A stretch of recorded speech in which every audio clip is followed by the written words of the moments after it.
In 1968, Encino Park Liquors was just my job. Shelves, boxes, invoices, deliveries, and that impossible to miss time to buy sign. If you lived anywhere near Encino, you knew the sign. Back then, Encino was where Hollywood went home. I was 18 years old, working as a stock boy and deliveryman. The owner, Jack Sherman, thought I was a decent, honest kid, an Eagle Scout, so he trusted me with deliveries.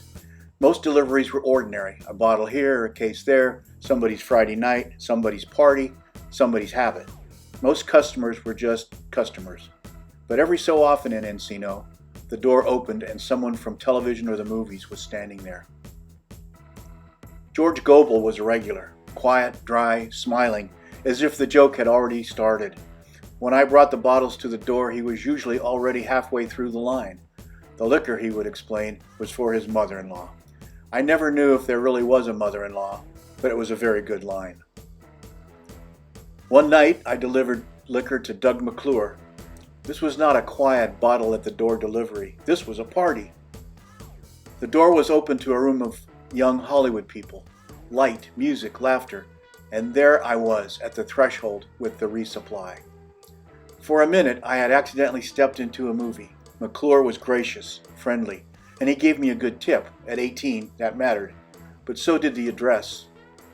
The address was 1 Gable Drive, the former home of Clark Gable and Carole Lombard. Even then, I knew that was something. The strangest delivery was to Jack Webb. By 1968, Jack Webb was more than an actor. He was Sergeant Joe Friday. He was Dragnet.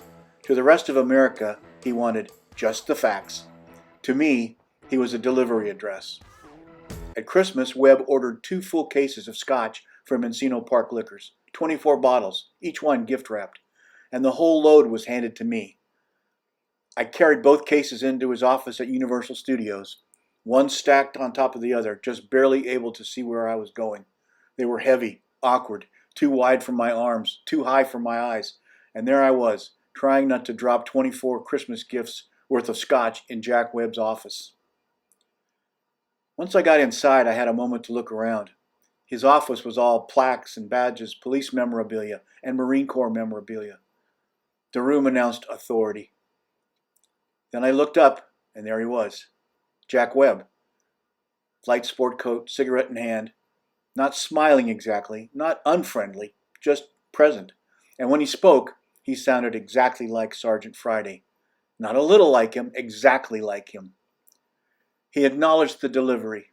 I do not remember the words. I remember the voice. It was the voice from television, but now it was coming from 6 feet away, aimed at me.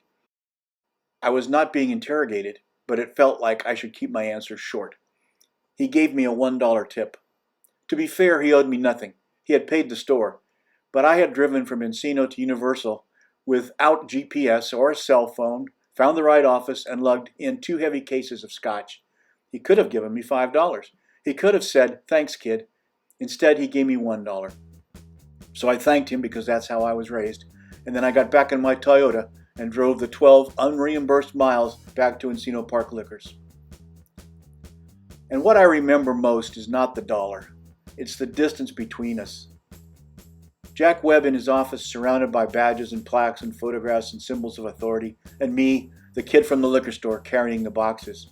For a moment, we were standing in the same room, but we were not quite in the same world.